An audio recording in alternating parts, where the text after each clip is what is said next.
Hey,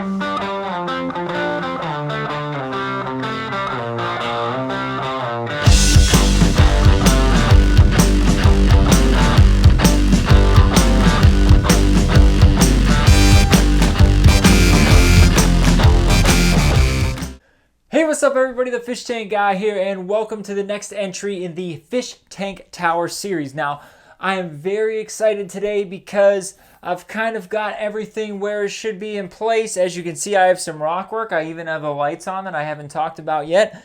And I'm going to plug this thing in and see how it all works. So I'm looking forward to a nice, quiet, kind of soothing, relaxing view of the 4 tanks, 3 display tanks and 1 sump, before I start to populate them with fish and coral and things like that. So without further ado, let's plug it in and see how it goes. Okay, so when I was first talking before, there was nothing on. I didn't have my other fish tank on that's nearby. I didn't have the return pump on for the fish tank tower. I had nothing else running or anything like that, so it was absolute silence. So what you are hearing now is the actual volume of what the fish tank tower will sound like. So if you listen closely, you can hear the return pump working, and actually our topmost tank is starting to fill up until it reaches the overflow, at which point it will drain down into the next tank, and so on and so forth. So let's see how it goes here. Okay, we've reached our first overflow.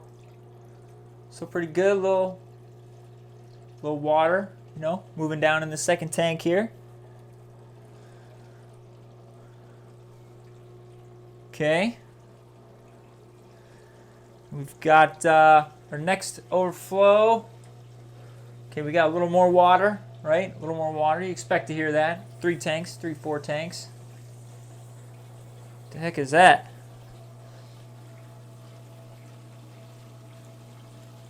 All right, still doing pretty good.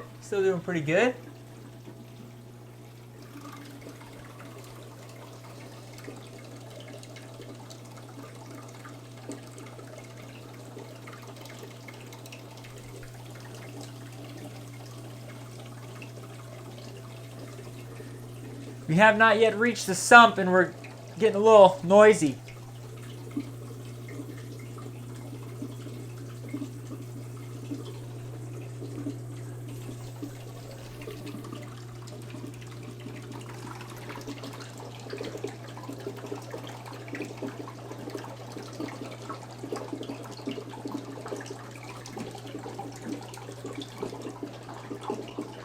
Oh no.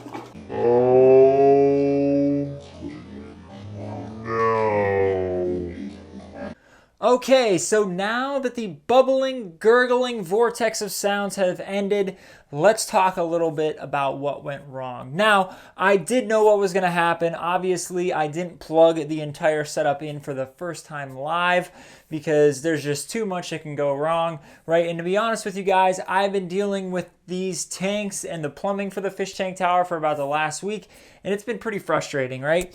So in this video, I'm going to talk to you about what went wrong, what I would do differently, and what I will be doing differently. But first off, this is a very good lesson, not only for me, I've learned this lesson before, but for anybody out there who wants to jump into the fish tank hobby. If you think you can plan everything out ahead of time, you can, right? But if you think your plans are going to work perfectly and you think all of your coral are going to get along and all your fish are going to get along and your plumbing is going to work great and everything's going to go awesome all the time, get ready for a wake-up call because it ain't gonna happen. It'll happen most of the time, right? In general, the hobby's been pretty good to me. I haven't had too many disasters or anything like that. But here, I thought I had everything planned out, and it just didn't work out the way that I wanted it to or I expected it to. However, you guys don't often see a setup like this, which is one of the reasons why I've been filming the fish tank tower. And it was hard for me to get a lot of direction and guidance from places online because not too many people have done this. However, I've learned a lot, and I'm going to, pass that knowledge on to you guys. So let's start first with what I would do differently. So one of the easiest things I would do differently is I would drill 1-inch bulkheads for the drains rather than 3/4 inch. Now, while I think 3/4 inch drains are still going to be okay for the gallons per hour that I want to move through the fish tank tower, you should always go a little bit bigger and be on the safe side. Oftentimes they say your return line should not be the same size as your drains. Your drains should be larger. And in this case, I made them all the same. I think the return line of 3/4 inch is just fine, but the drain lines for the other tank, they probably should have been 1 inch just so I had more room to work with and more of a fail-safe, in case the flow were to increase in some way or something like that. So that is the first thing that I would have done differently. So the next thing I would have done differently, and I will be doing differently, is installing Durso pipes in the rear of the tank. What the Durso pipe does is it allows air to break the siphon of your overflow drain, which will prevent a lot of that gurgling, sucking, bubbling sound, right? Now, that Durso standpipes introduces a little bit of air into your drain, which is why you'll see bubbles in the next tanks below, and that leads into the next thing that I would have done differently, which is not chain the tanks together. I thought it was a really cool idea, and I mean, looking back on it, it is a cool idea. It just didn't work out very well. So because of using a single drain and using the Durso standpipe method, I'm always going to have air bubbles draining into the next tank. So there's going to be a bunch of bubbles all in there, and there's going to be a bunch of bubbles in that tank. And for a display tank, it's just not going to look very good. So that's definitely the other thing that I would have done differently in terms of chaining the tanks together.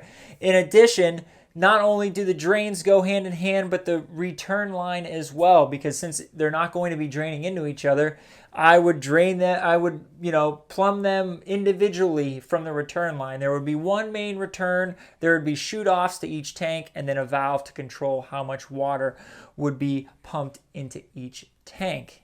Now, for what I am going to do differently, I am going to not chain the tanks together. I'm going to be removing this tank. I'm going to be removing that overflow box and moving it to this side. What that will do is it will line the 3 overflow boxes up. It will align the 3 return outlets up so I can more easily plumb the drains together to meet as one down there in the sump, and I will also be able to run the 1 return line up the right side of the fish tank tower with valves going to each individual tank to help control the flow and how much water goes into each. However, what I won't be doing is re-drilling my bulkheads and making them 1 inch. That would require me buying another hole saw, buying more bulkheads that are 1 inch in size rather than 3/4, and that's going to add up. And I think the 3/4 inch bulkhead will do just fine for the amount of water that I'm trying to move through the system. But if I could start over again, I would use 1 inch. One other thing that I'm not going to do that I've gotten some recommendations and advice from people online is drill a second drain line in each of the tanks. Now, people choose to do this as for 2 reasons mainly. One, it provides a nice fail-safe if one of your drain lines clogs up in any way, which is a very good reason to do it. And the second reason is having 2 drain lines allows you to use different methods of overflow that are absolutely silent, especially compared to the Durso method.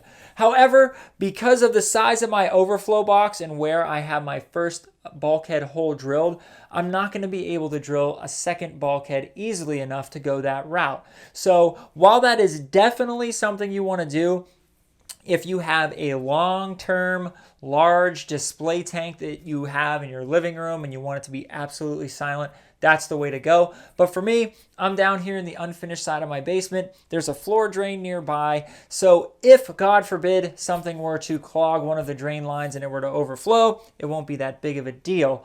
However, that is something you definitely want to consider if you're doing a setup like this for yourself. It depends on what you want out of it. For me, this is a project. It's a transitional type thing up to a bigger tank someday. So I'm not going to be holding on to this forever. But I just think using the single drain pipe for now and kind of watching it closely and being careful about it is going to be my best option. Well, there you have it, guys. It's been an interesting couple of weeks here trying to make this setup work with my fish tank tower, but it just won't work. I wish it did. So I'm a little disappointed, but that's okay. We're going to adjust. We're going to move things around. I'm going to take down the plumbing video. I might put it up again as a what not to do video in terms of plumbing, and I will create a new plumbing video, probably not turning around the whole display, but at least, you know, maybe drawing something and showing you guys what the plumbing looks like on the new setup, just so you have an idea.